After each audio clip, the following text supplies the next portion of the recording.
नमस्कार, न्यूज 18 मध्य प्रदेश छत्तीसगढ़ देख रहे हैं आप। मैं हूं आपके साथ प्रशांत कठारे। एमपीसीजी सुपरफास्ट 100 का रुख करें उससे पहले अहम खबर। बड़वानी में सिख युवक की पिटाई के मामले में एएसआई सीताराम भटनागर और पुलिसकर्मी मोहन जांबरे को निलंबित कर दिया गया है। सीएम शिवराज ने ट्वीट कर खुद इसकी जानकारी दी है। उन्होंने ट्वीट में लिखा है कि सिखों के साथ ऐसी बर्बरता को किसी भी हाल में बर्दाश्त नहीं किया जाएगा। इसकी जांच इंदौर आईजी करेंगे और दोषियों के खिलाफ कड़ी कार्रवाई होगी। उन्होंने लिखा है कि बड़वानी जैसी दुर्भाग्यपूर्ण घटना से मेरा हृदय द्रवित है। ऐसी अराजकता और बर्बरता मैं किसी हाल में सहन नहीं करूंगा। दोषियों को उनके कुकर्मों की सजा अवश्य मिलेगी। इस घटना को लेकर हरसिमरत कौर बादल ने भी ट्वीट किया था और सीएम से दोषियों के खिलाफ कार्रवाई की मांग की थी। वहीं बड़वानी में पुलिस प्रेम सिंह नाम के एक युवक के साथ बर्बरता से पेश आई थी, जिसका वीडियो वायरल हुआ है। युवक को पुलिस घसीट कर ले जा रही है और पुलिस का कहना था कि युवक नशे में था और लाइसेंस मांगने पर हंगामा कर रहा था। तो पुलिस की पिटाई का वीडियो सामने आया था। सिख युवक की पिटाई पुलिस कर रही थी। इस पर हरसिमरत कौर बादल और कांग्रेस ने भी कार्रवाई की मांग की थी। इसके बाद इस मामले में एक्शन हुआ है। पिटाई के मामले में एएसआई सीताराम भटनागर और पुलिसकर्मी मोहन जांबरे को निलंबित कर दिया गया है। खुद मुख्यमंत्री शिवराज सिंह चौहान ने ट्वीट कर इसकी जानकारी दी है। उन्होंने बताया कि सिखों के साथ कहा है कि ऐसी बर्बरता किसी भी हाल में बर्दाश्त नहीं की जाएगी। इसकी जांच इंदौर आईजी करेंगे। ये जानकारी भी शिवराज सिंह चौहान ने अपने ट्विटर के जरिए दी है और लिखा है कि दोषियों के खिलाफ कड़ी कार्रवाई होगी। उन्होंने लिखा है कि बड़वानी जैसी दुर्भाग्यपूर्ण घटना से मेरा हृदय द्रवित है। ऐसी अराजकता और बर्बरता मैं किसी हाल में सहन नहीं करूंगा। दोषियों को उनके कुकर्मों की सजा जरूर मिलेगी।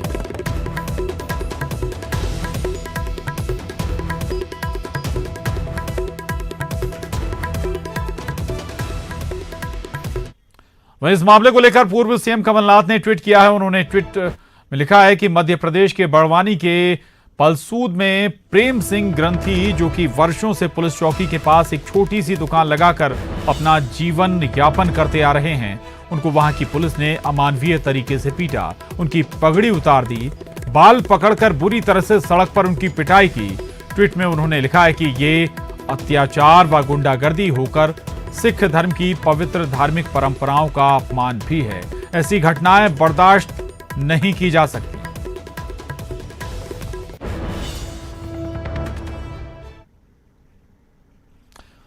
पंकज हमारे साथ जुड़ गए हैं और जानकारी के साथ।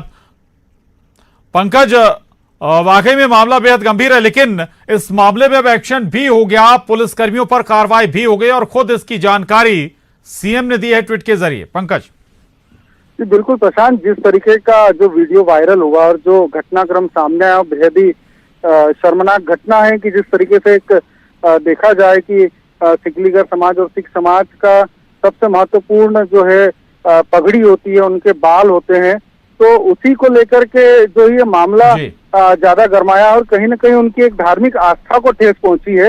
इसलिए भी सीएम शिवराज ने ट्वीट करते हुए और तत्काल कार्रवाई कर 2 पुलिसकर्मियों को निलंबित किया। हालांकि बड़वानी एसपी ने भी अब जाकर के प्रेस नोट जारी किया है कि 2 पुलिसकर्मियों को निलंबित किया और एसडीओपी जो राजपुर हैं उनको जांच सौंपी गई है। प्रशांत जी ठीक है, रहेगा पंकज। शरद श्रीवास्तव भोपाल से हमारे साथ जुड़ गए हैं। शरद, सिख युवक की पिटाई का ये मामला था, तस्वीरें सामने आई थी, इस पर सियासत भी शुरू हो गई थी, लेकिन इस पर एक्शन लेते हुए हम ये माने कि शिवराज सिंह ने जो जानकारी दी है, समय रहते डैमेज को कंट्रोल करने की कोशिश की है।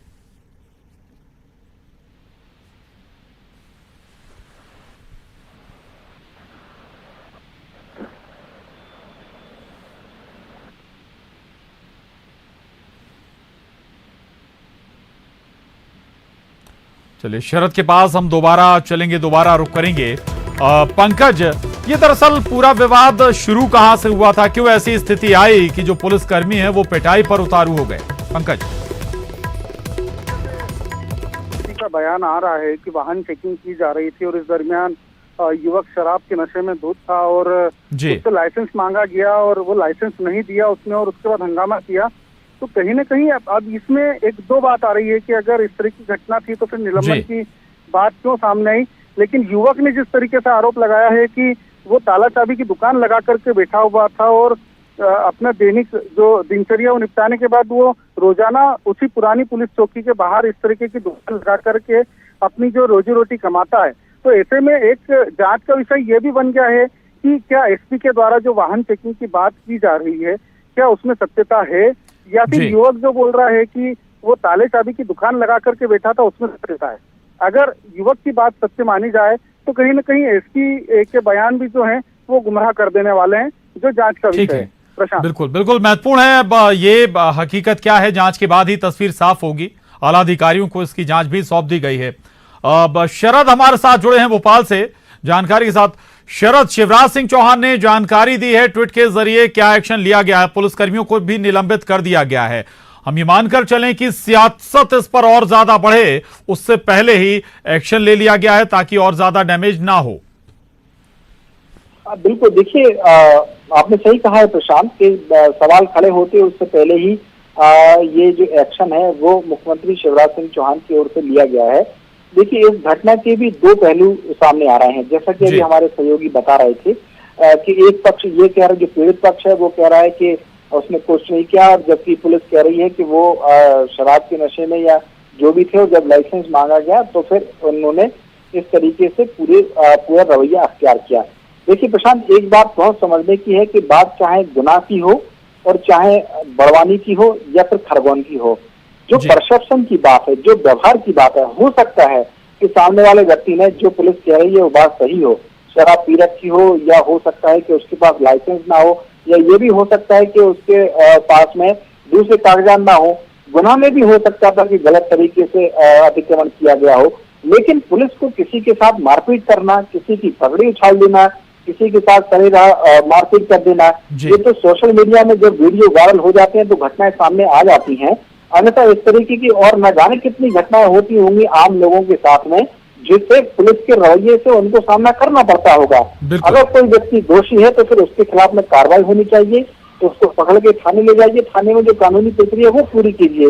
लेकिन जज बन जाना पुलिस का, वहीं शायद फिर ऑन स्पॉट फैसला करना शुरू कर देना, डंडे बजाना शुरू कर देना, किसी बाहुबली के सामने या किसी बड़े नेता के सामने इस तरीके से कभी नियम तोड़ने पर डंडे चले हों या पुलिस ने इस तरीके से बातचीत की है तो दिखाई नहीं देता आम लोगों के साथ में।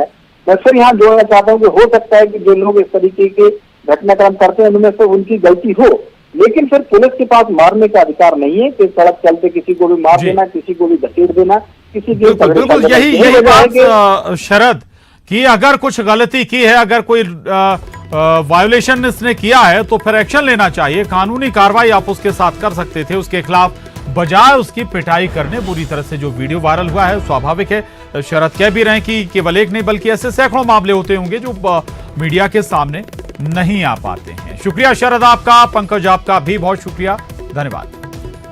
आगे बढ़ते हैं, अगली खबर। बासमती चावल को जीआई टैग का मामला। दरअसल सीएम शिवराज ने सोनिया गांधी को इस संबंध में खत लिखा है। पंजाब के सीएम की ओर से पीएम को लिखी चिट्ठी का मुद्दा भी उठाया है। एमपी के बासमती को जीआई टैग से पाकिस्तान को फायदा मिलने की बात असत्य है।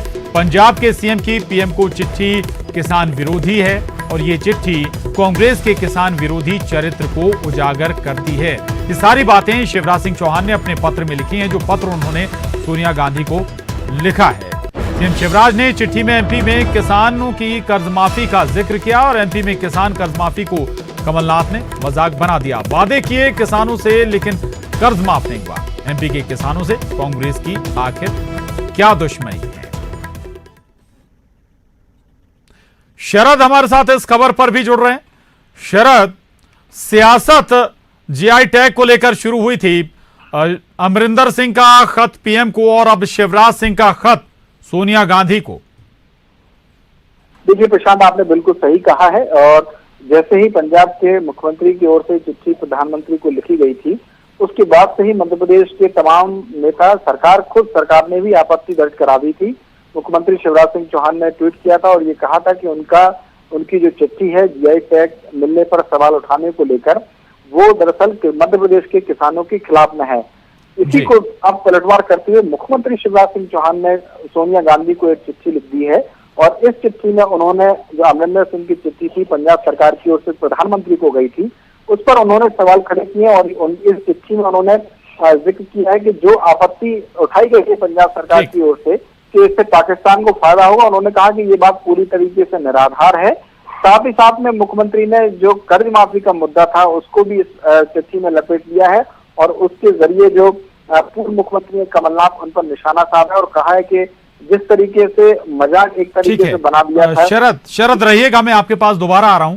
कांग्रेस से हमारे साथ भूपेंद्र गुप्ता जी जुड़ रहे हैं। भूपेंद्र जी, अमरिंदर सिंह प्रधानमंत्री को खत लिखते हैं इस संबंध में जीआई टैग को लेकर, अब शिवराज सिंह सोनिया गांधी को खत लिखते हैं। लग ऐसा रहा है कि इस पर बजाय कोई सॉल्यूशन निकलने के इस पर सियासत ज्यादा हो रही है, कांग्रेस हो या बीजेपी।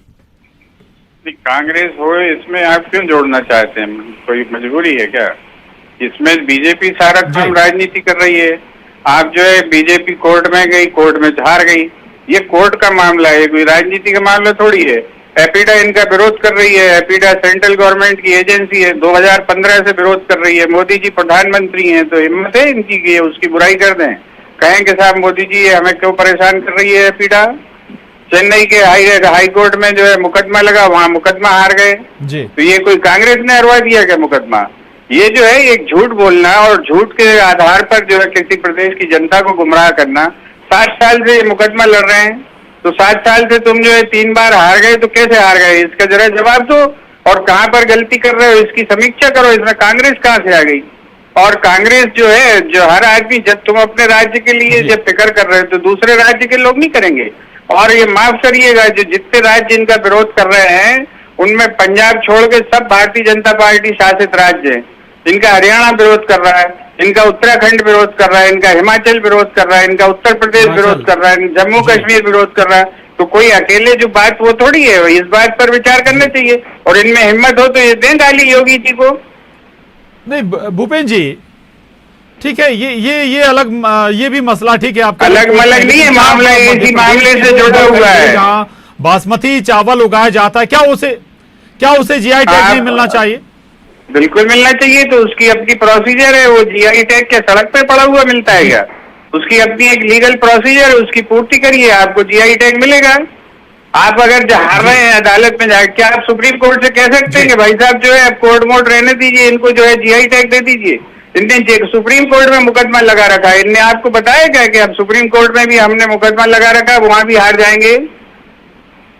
ये बात जो है जनता को आधी अधूरी सूचनाएं देकर गुमराह करना और केवल राजनीति रूप में सियासत से हटके अगर किसानों के बारे में सोचा जाए, समझा जाए, तो फिर इस पर एक मत क्यों नहीं हुआ जा सकता? मेरा सवाल बहुत छोटा सा है। जब इस प्रदेश का मुख्यमंत्री नहीं सोचेगा किसानों के बारे में, क्या इस मुख्यमंत्री ने, हमारे मुख्यमंत्री जी ने सोचा है कि जो है 9 साल में 11,000 किसानों ने आत्महत्या क्यों की? जी, एक कमीशन बना था आत्महत्या की चीजें पता करने के लिए। उस कमीशन की रिपोर्ट पता है क्या आपको? आपने भी कभी फिक्र की कि चलो ये रिपोर्ट पर भी हम डिबेट कर लेते हैं?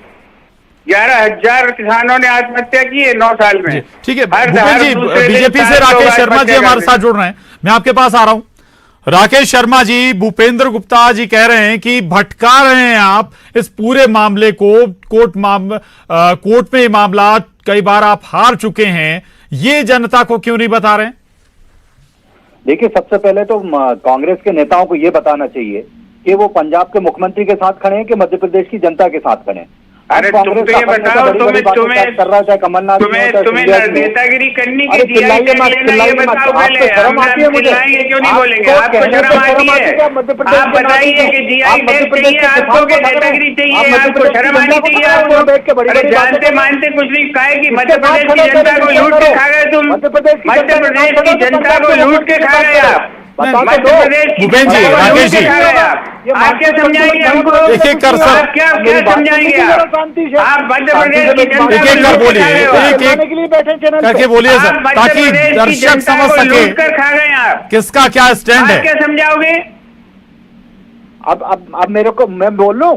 अगर आप बड़वाड़ा लिए हो तो मुझे बोलने दीजिए। राकेश जी बोलिए। बड़बड़वा नहीं रहे, बात सही मुझे करिए। बोलने दीजिए। और आपको आप बात करिए, आपको जीआई टैग चाहिए कि नेतागिरी चाहिए? हाँ भूपेंद्र जी, आ रहा हूँ आपके मुझे पास। मालूम है, शर्म आना चाहिए आप जैसे नेताओं पे। आपको आ जो रही पंजाब क्या के शर्म? आप मुख्यमंत्री के जो साथ कर खड़े रहे हैं? वो मध्य प्रदेश के जब किसान आपको के साथ शर्म नहीं आ रही ठीक तो है। दूसरे शर्म लोग भी आ रही ऐसे है हो कि नहीं आ रही जाएंगे। है?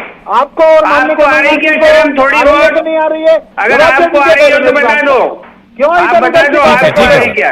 15 माह में किसान का कर्ज माफ नहीं कर पाए। ठीक है राकेश जी, हमको किसान भूपेंद्र का जी, कर्ज पहुंचाते। माफी के साथ रोक रहा हूं। राकेश शर्मा जी शुक्रिया आपका। भूपेंद्र गुप्ता जी धन्यवाद। शरद हमारे साथ बने हुए थे। शरद आपका भी शुक्रिया। लेकिन एक बात बहुत साफ है कि जीआई टैग के मसले पर अब सियासत जरूर होने वाली है, भले ही जीआई टैग मध्य प्रदेश में उगने वाले बासमती को मिले या ना मिले। वक्त एक छोटे से ब्रेक का है, फौरन लौटेंगे।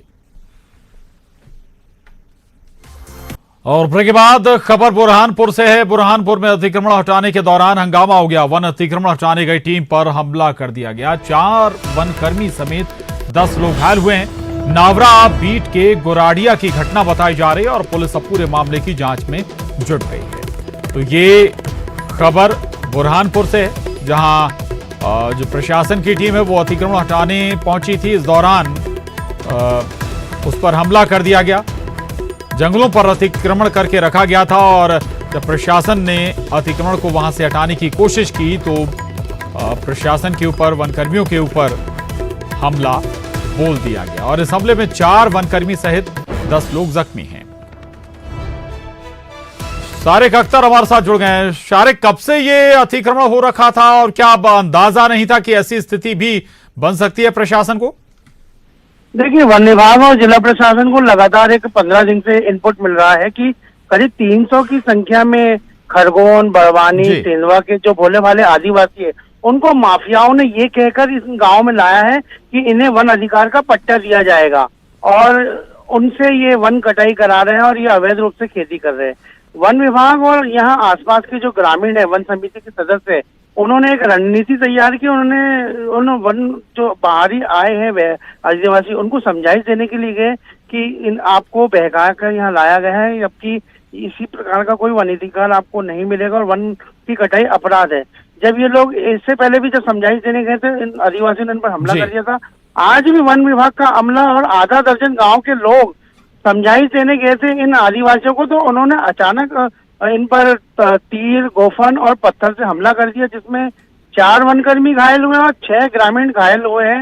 इस घटना के बाद तत्काल वन विभाग और पुलिस विभाग के आला अफसर मौके पर पहुंच गए। सर्चिंग की जा रही है और पुलिस के नेपानगर पुलिस द्वारा ये कार्रवाई की जा रही है। इनके खिलाफ जिन्होंने हमला किया है उनके खिलाफ मामले दर्ज किए जा रहे हैं। बिल्कुल बिल्कुल शारिक, अभी वहां पर क्या हालात हैं, क्या स्थिति है? और दूसरी बात यह कि जो लोग इन्हें बहका कर ला रहे हैं उनकी पहचान क्यों नहीं की गई, उनके खिलाफ एक्शन क्यों नहीं लिया गया? इसमें कहीं ना कहीं वन विभाग और जिला प्रशासन फेल हुआ है। जब खुफिया तंत्र से मुखबिरों से जब ये सूचनाएं मिल रही थी, इस पर यानी उसमें एक्शन लेना था। सांसद नंद कुमार सिंह चौहान भी वन विभाग के आला अधिकारियों को कह चुके हैं कि अब वनों की कटाई नहीं होती, लेकिन पूरे मामले में वन विभाग और जिला प्रशासन फेल हुआ है। और इन घटनाओं को देखते हुए अब वन विभाग को एक ठोस रणनीति बनाना पड़ेगी, नहीं तो आने वाले दिनों में ये समस्या एक गंभीर समस्या बन जाएगी। जी जी बिल्कुल बिल्कुल। और अभी यहाँ पर जो स्थितियां हैं वो वाकई में कह सकते हैं कि गंभीर हैं, चूंकि 10 लोग जख्मी हुए हैं। समझाइश देने के लिए जो आदिवासी यहाँ पर पहुंच गए थे या खेती करने लगे थे अवैध तरीके से, उन्हें समझाने के लिए वन विभाग के कर्मी पहुंचे हुए थे, लेकिन हमला कर दिया गया तीर और पत्थरों के जरिए। इसमें 10 लोग जख्मी हुए। शुक्रिया सारिक आपका इस पूरी जानकारी के लिए, धन्यवाद। और इसके साथ ही बुलेटिन में बस इतना ही। खबरों का सिलसिला जारी है।